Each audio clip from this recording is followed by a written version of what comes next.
What is going on? Welcome into Big Time Football Talk. So I wanted to get into the top 5 linebackers for this 2023 upcoming NFL Draft.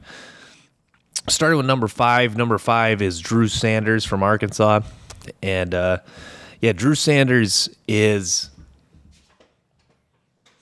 a good player. If you remember the story, came into Alabama with a lot of hype as a 5-star recruit.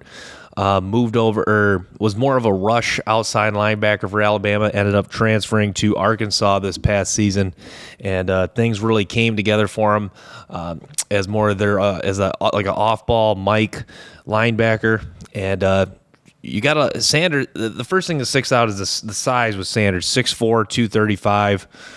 He moves very well for a guy that big, and did a nice job in coverage. The reason he's at 5 and not a little higher, I wish he played with a little more recklessness. I don't think he gets off of blocks as well as I want him to. I think he's a really good football player. I think that part of his hesitation and part of his, the little part of him just, not really grasping that position is because he just has a lot of experience, moving off the ball. But, I mean, pretty rock solid in coverage. Does, like I said, moves well for a guy that big. But Sanders comes in at number 5, the former Alabama transfer. So I know people have Drew Sanders a little bit higher. I do like his game. I do think he does have a pretty high ceiling.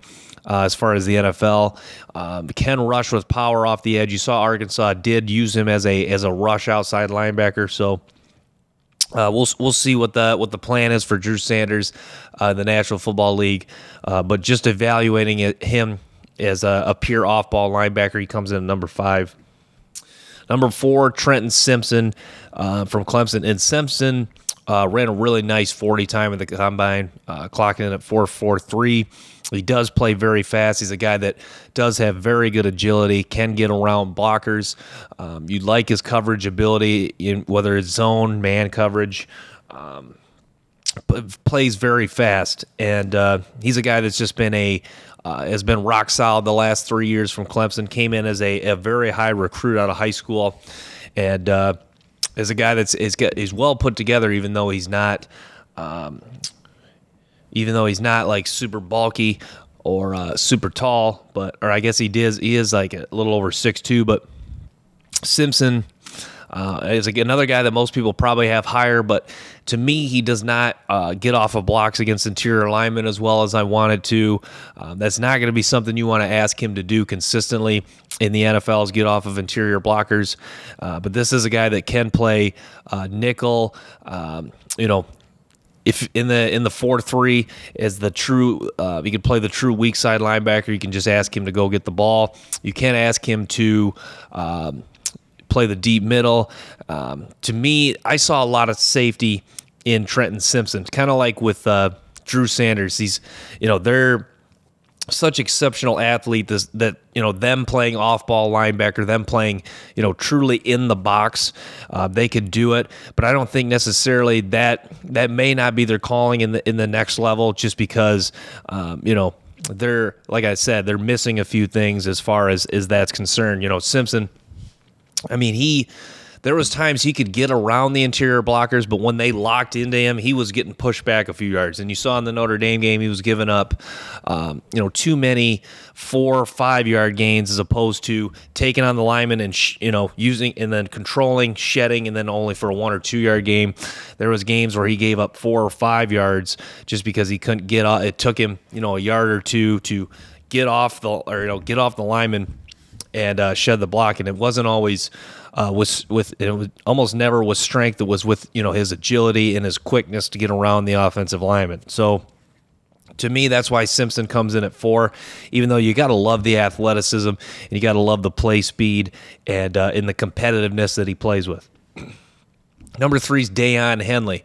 Henley started his career at Nevada, ended up transferring to Washington State. Had a really nice season for Washington State, a guy that plays very fast, a guy that plays reckless, a guy that, not the best at taking on interior blockers, similar to Simpson, but he can at least do it. It's not at a high level, but he can do it.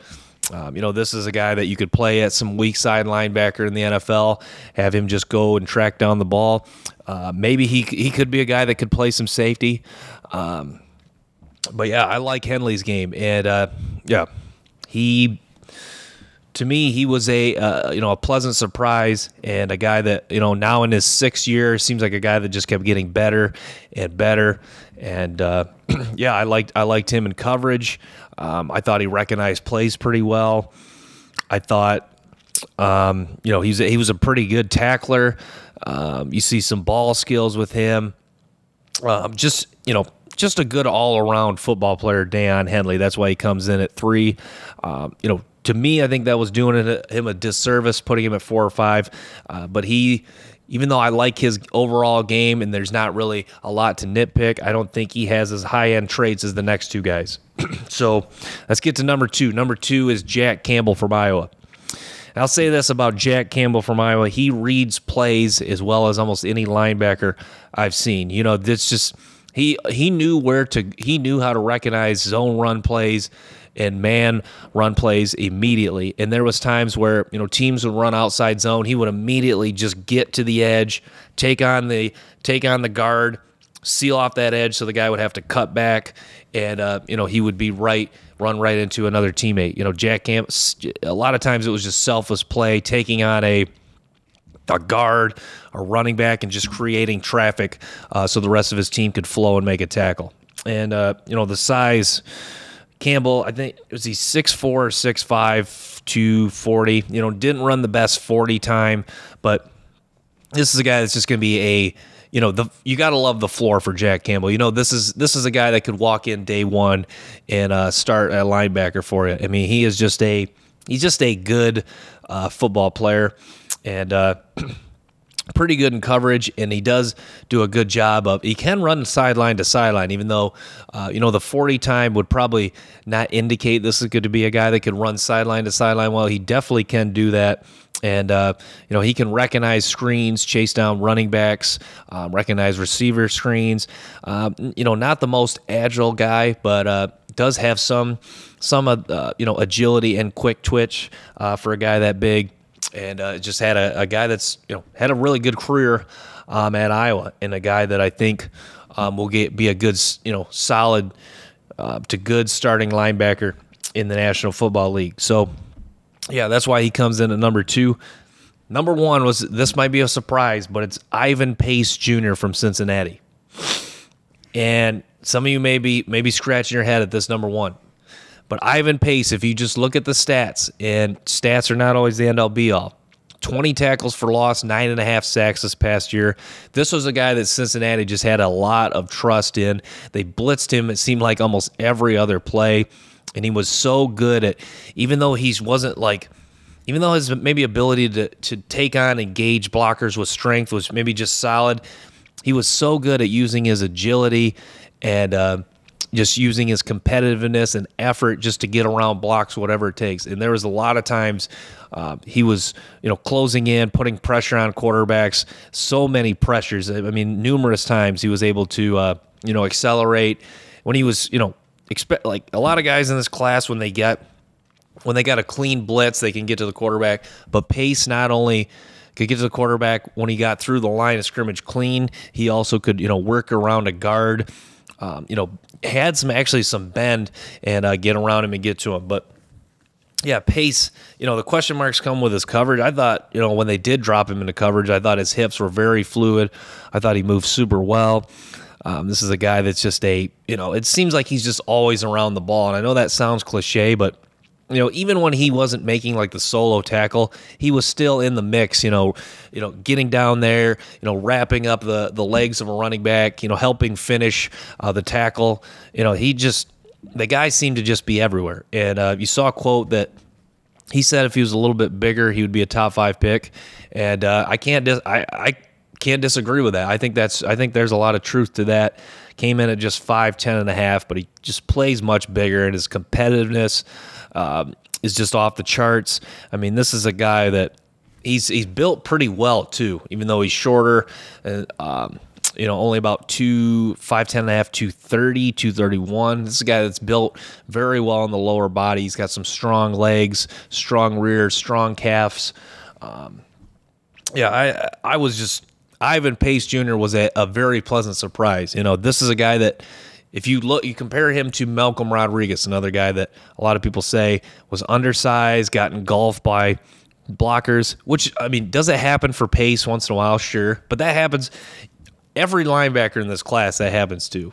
And that, with him, Malcolm Rodriguez and him, there's, with the underside linebacker, it's going to happen where they kind of just get swallowed up by the offensive lineman. But the amount of big plays, tackles for loss, using agility and bend to get around blockers, disrupt plays, amount of those plays way outnumbered the amount of times he was, swallowed up and taken out of the play, which was, very minimal time. So Ivan Pace Jr. from Cincinnati comes in as my number one linebacker.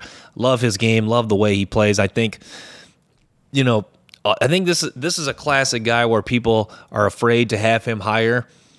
Well, because of, the height, the weight, the weight, the way he plays, he only blitzes, we don't really get to see him do a lot of other stuff. To me,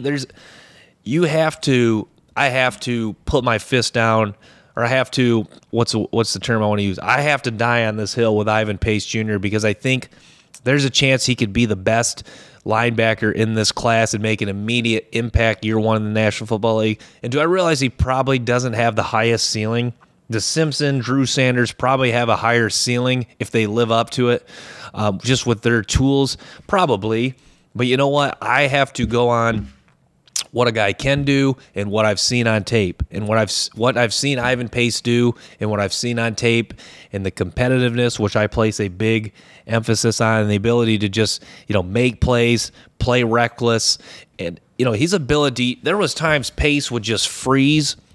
He could his quick twitch was so good, and he trusted his stop-start. He could just freeze, read where the play is going, and then react, and then just go. And then he would, even if he didn't make the tackle, he'd be right around the play to make one.